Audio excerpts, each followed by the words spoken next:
Hi friends, this is the first video of my 5 provinces for 5 days trip taken last January 2026. I'm Angel and you can find me on social media as Manilenya sa Isla. I filmed everything as I went along, so stay tuned if you want more info, budget, and itinerary from this short trip to Davao and Central Mindanao.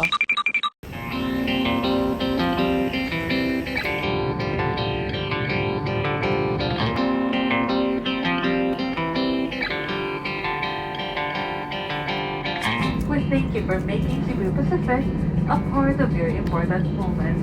It was truly a pleasure having you all on board, and we do hope to fly you to more fun in the future. Once again. Landed at Davao International Airport.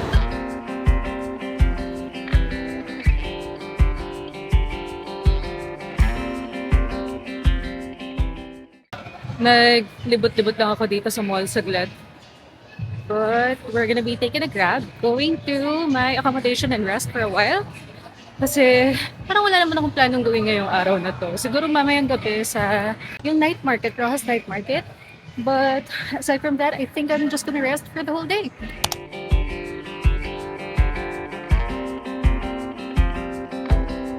I am inside a subdivision, but I'm staying here at Chateau Cinco Apartel.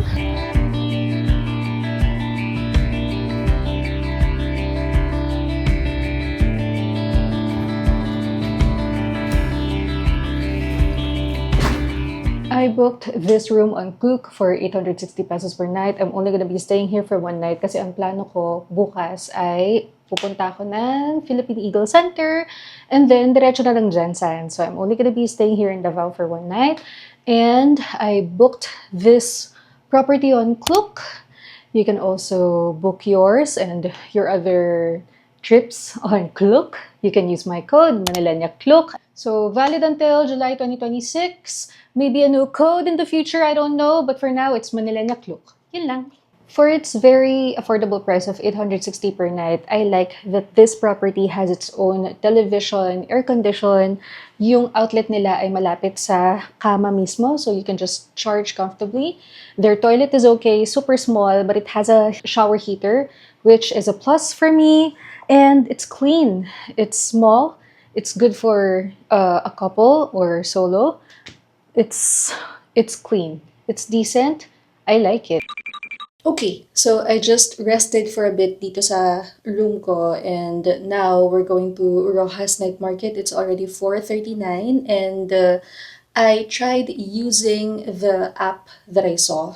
It's called Ride It and after 2 minutes nakakuha naman siya ng rider. So ayun, from here sa hotel ko to Rojas Night Market is, I think it says 6 kilometers or 7 kilometers and it's 110 pesos. So, I think it's reasonable enough. Okay naman siya. Commuting is not for me kasi nahihiya akong magtanong.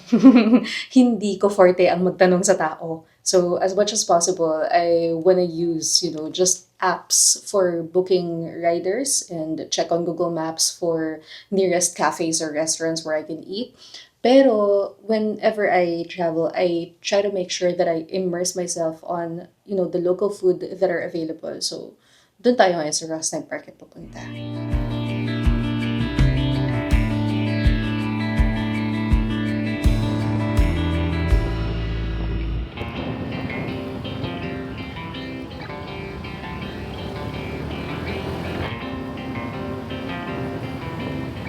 I was too early. Nagsaset up pa lang sila.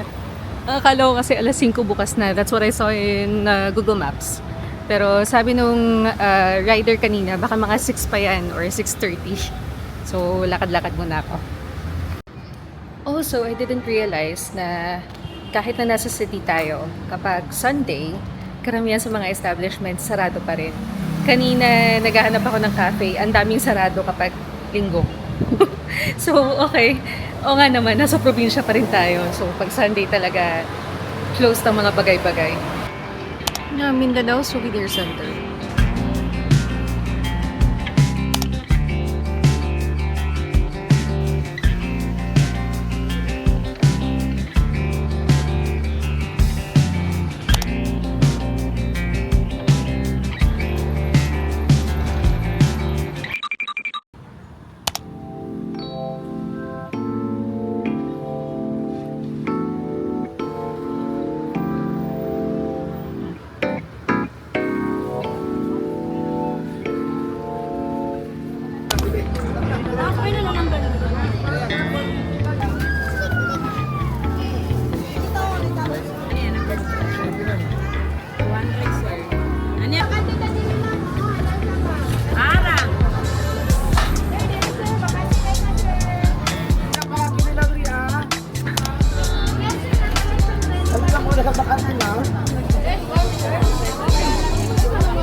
Magtatanggal pa ako ng sapatos. Okay lang po yan. Mapapagod din naman yan sa mga susunod na araw.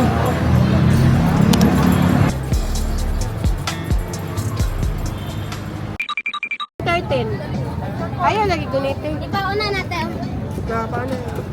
Ang daming lumapit sa aking bata kanina. Okay, ang daming mani. Kinilaw na tuna. Tapos, hito. And then, super cute na rice. Ako, kasa na.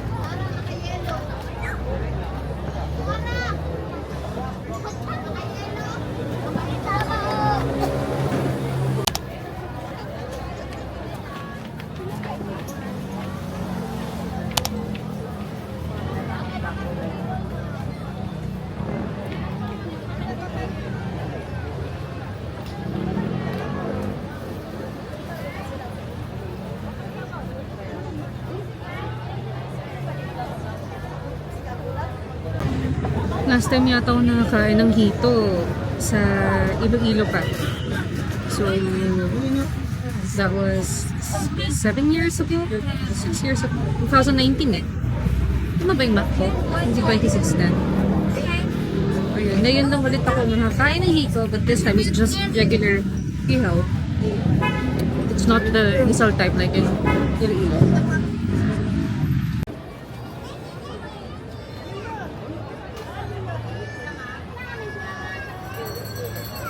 Wala na po kita.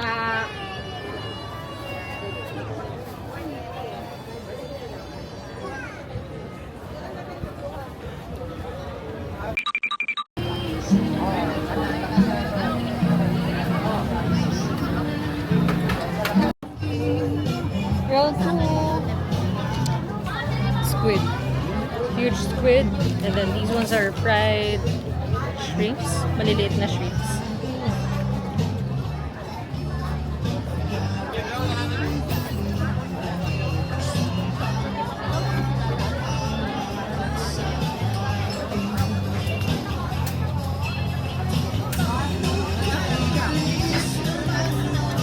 So far, puro crumbs pa lang.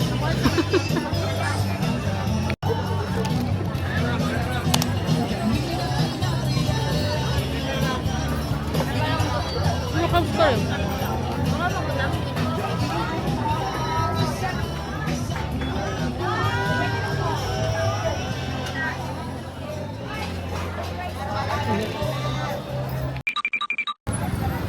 Akala ko tapos na. Meron pa.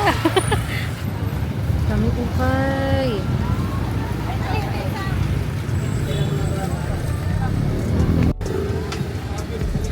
This look nice. Except dirty yung eskinita. Ay, anong tawag dyan? Estero.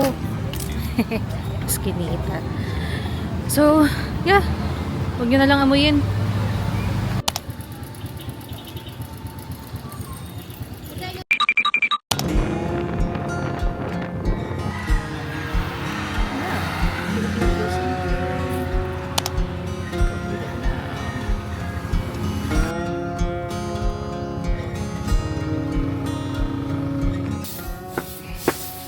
Sabi ni Kuya, dito lang daw tayo maglakad kasi dito daw tayo magbabayad sa gitna. Nandito tayo sa entrance ng Philippine Eagle Center. Sabi ay maglakad lang daw ako going straight para mag-settle ng payment. I am not sure where it is. Pero sige lang, lakad lang. And they are keeping the park well maintained. Dami nagwawalis. Sige lang.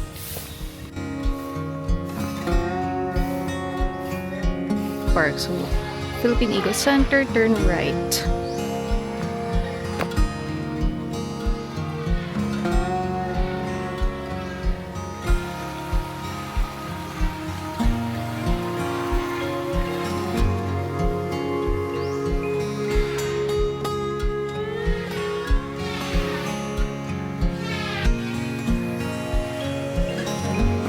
They have their own restrooms too. Yes.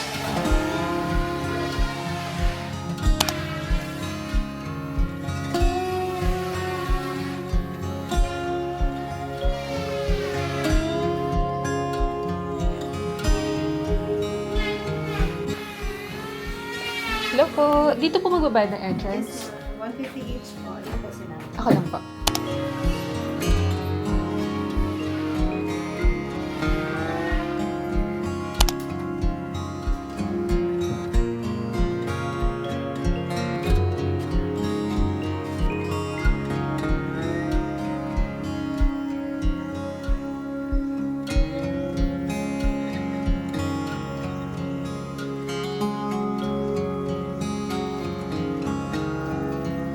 At the moment, I am already like 20 meters away from the entrance and I've been hearing so much bird noises already, bird sounds. So, ayun. Tapos, wala silang dedicated guides, wala silang in-house guides. They have volunteer guides, which are students. Tapos, like, today for example, isa lang yung volunteer guide nila. Saya sana kung merong guides na talagang maalam sa birds, 'di ba? Kasi merong mga endemic dito sa Davao. So, sarap sana kung makikita natin sila. Also, daming lamok. So, dala kayo ng mga insect repellent ninyo. Kulit kasi sa mata sila pumupunta eh. Hindi ko alam kung ano to. Kung lamok ba talaga sila or something else. I paid 150 for the entrance. It's discounted for students and for senior citizens. Bats are friends, not foes. And then may cage. I'm hoping hindi sila caged. Let's see if we can see them in the wild. Sana hindi sila caged. Oof, oof, oof, oof, oof, oof. Saltwater crocodile. Dito ba yan? Dito ba siya? Ayun, ayun, ayun, ayun. Can you see it? Muso lang. Ah, yan.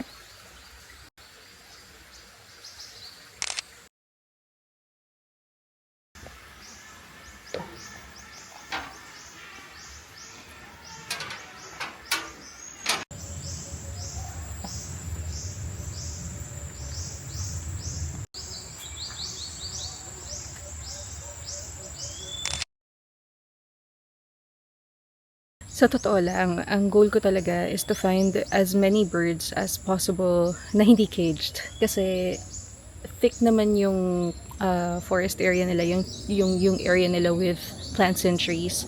So, I'm thinking, baka naman maraming ibon dito na in the wild lang talaga. So, I'm trying to follow the chirps and the bird sounds and see if I'm gonna get lucky and tingnan natin kung ano ang makukuha ng ating 135mm lens.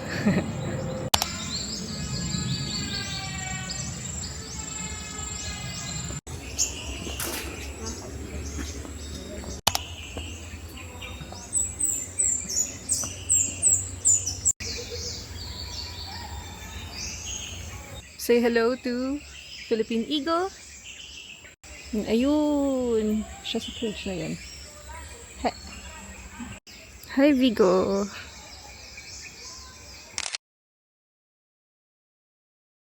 Ito naman si LDI. LDI eh.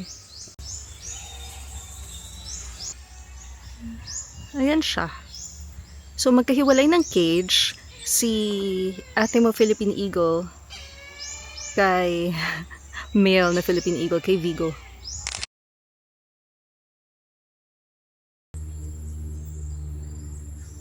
Next. Hi!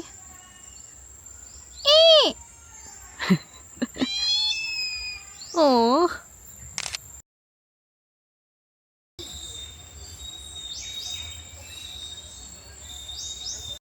Parang nandun yata yung volunteer guide. Sisingit ako. Nakikisabay ako.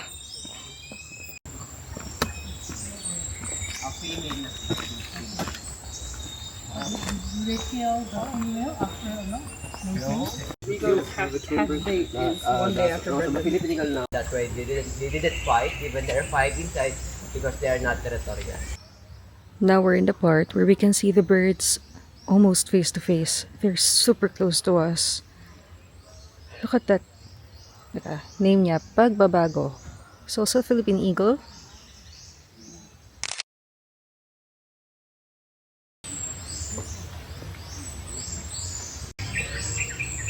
Cute.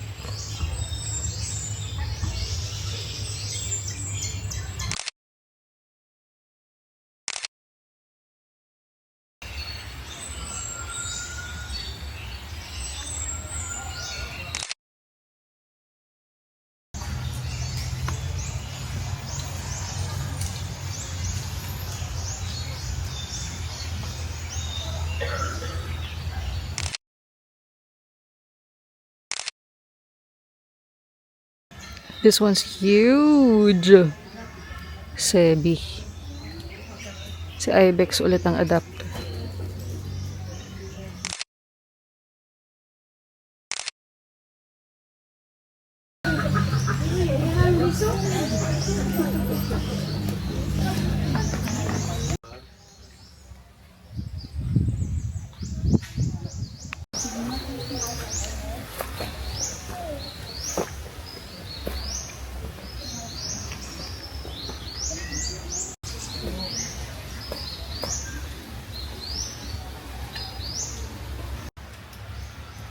Yun.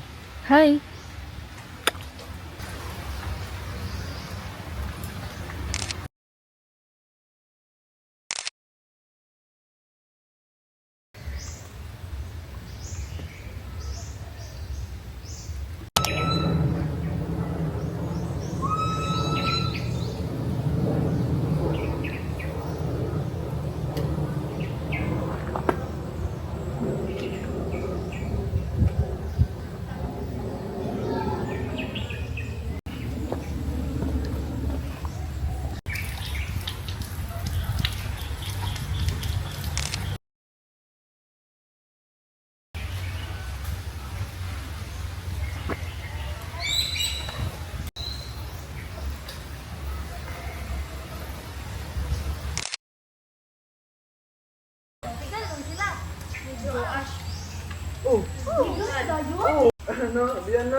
Pupunta naman tayo sa may gitnang area.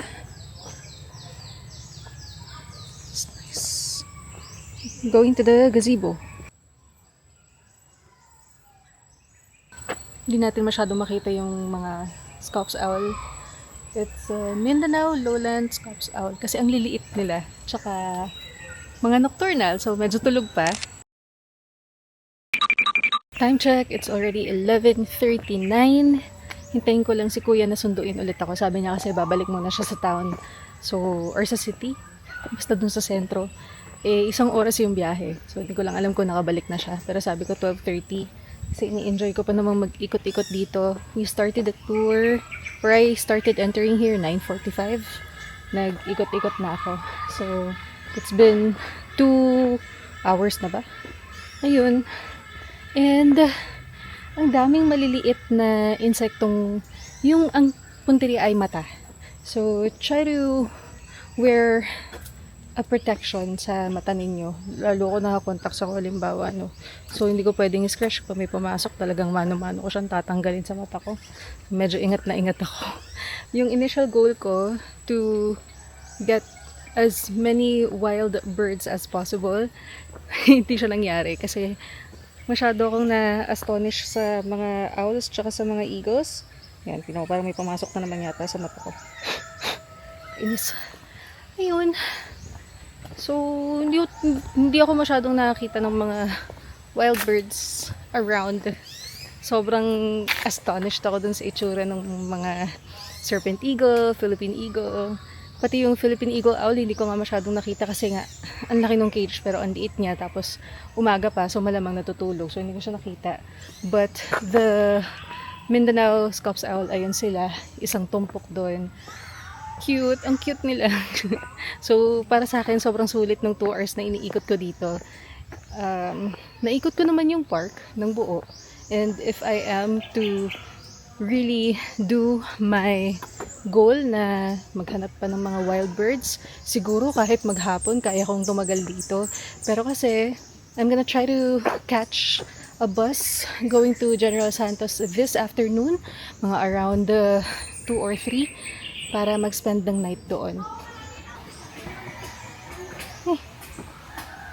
Mga isda.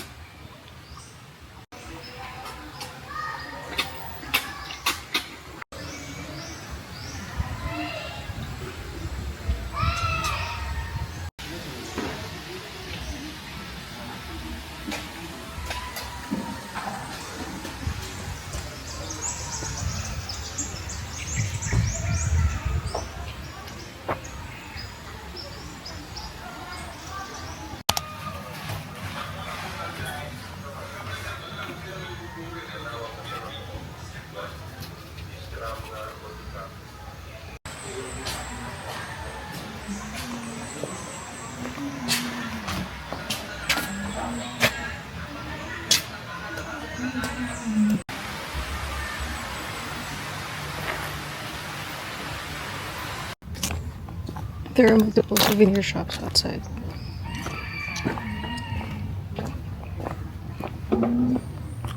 Dami hanggang doon sa labas.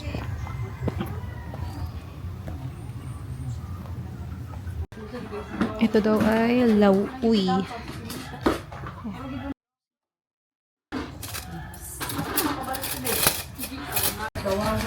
Para siyang may lasang turmeric. Talong, okra, kalabasa, sitaw. Hindi ko alam kung ano to.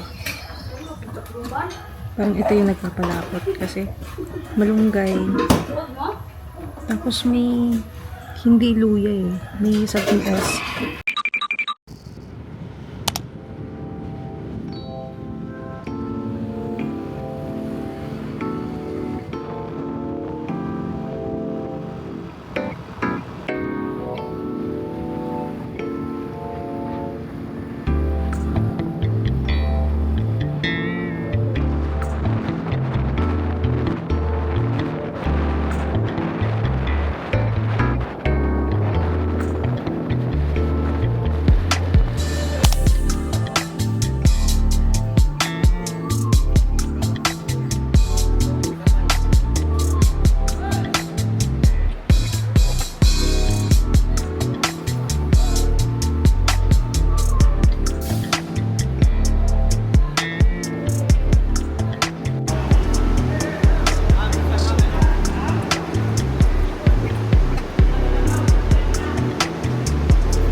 Time check, it's 2:35 p.m. So pagkagaling ng Philippine Davao Center, bumalik lang ako ng hotel para kunin yung bag ko. And then now, I am here sa Ecoland Terminal yata tawag dito.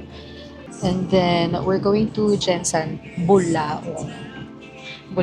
So, sumakay tayo ng Gensan na non-stop bus. May dalawang bus na nag-cater ng non-stop dito. Itong sinakyan ko ay Mindanao Express kasi makulit si Kuya Parker. So, sa kanya na lang ako sumakay. Pero, meron ding isa, yung yellow bus line. So, pwede rin sumakay doon. Parehas silang non-stop. Biyahe ay 3 hours.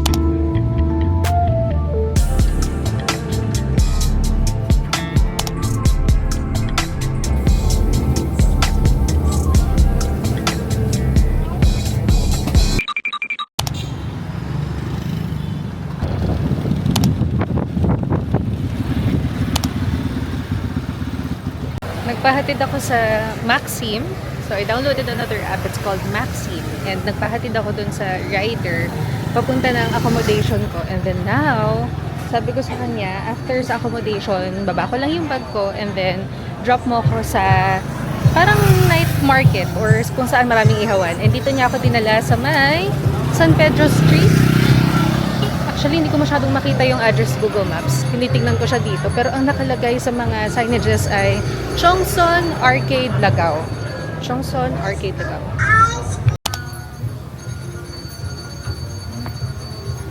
Ay, inihaw niyo po ba ito? Niluluto niyo?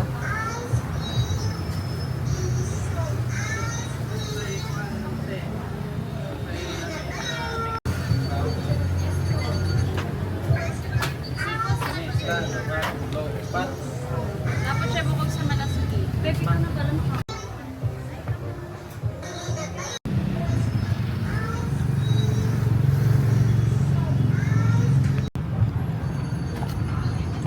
Yes, ma'am. Correct ka na. Ano dito, may free akong gusto. Tapos may discount pa sa high-tech. Ang pamiluluto, Miss Johnson ko. Isa ka lang? Apa. Kapatid ko si Gagawad. Kakatik lang from Manila. Ah, okay po. Nice meeting you. Nice meeting you po.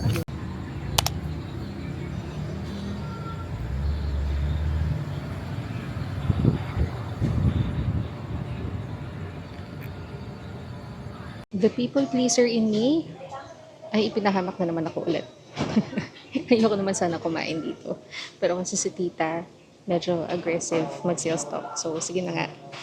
Anyway, I'm not sure if it's expensive here. O ganun ba talaga ang presyohan dito? Kasi di ba dito na ang bagsakan ng tuna, bakit siya mahal pa rin? Dahil ba nasa peak area? Ang isang fillet ng tuna, though malaki siya, ay 680 pesos. And then, they're gonna offer to you na i-half-half. So, for example, half ihaw, half prito, half buttered, tsaka half sabaw, depende sa'yo. In my case, I didn't take it anymore because it's 680 pesos first of all, and it's just me who's gonna eat. Pangalawa, ang laki. So, sabi ko, doon na lang ako sa tanga. Mas maliit siya. 450 pesos. Pero yun, pinahalf-half ko siya. Titingnan ko lang kung ano magiging itsura later on.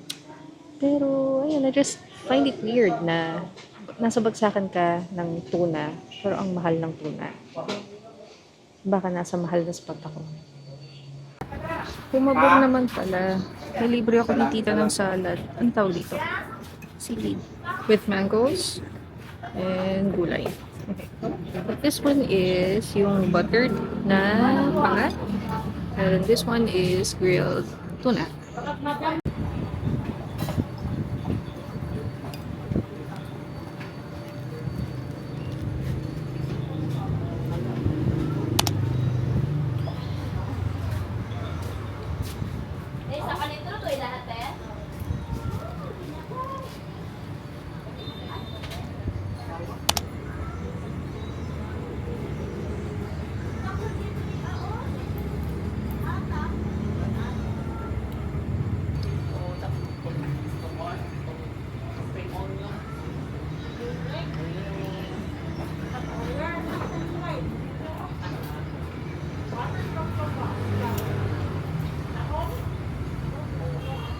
Nagbago na isip ko, tita. Ang sarap lahat.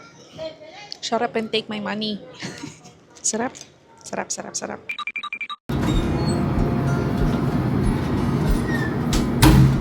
Back from dinner, so room tour muna tayo. It is a small room, but I only got it for 680 pesos, so hindi na ako nireklamo. It has double deck, so pwede pang dalawang tao to. And may towel, may blankets, may pillows. Gagamitin ko yung dalawang pillows. May TV, may aircon. So, may aircon. Nandun yung aircon sa taas. And, ayan. May separate sink and mirror. Tapos, ang cute na toilet. There's the toilet. Ayan. Liit lang niya.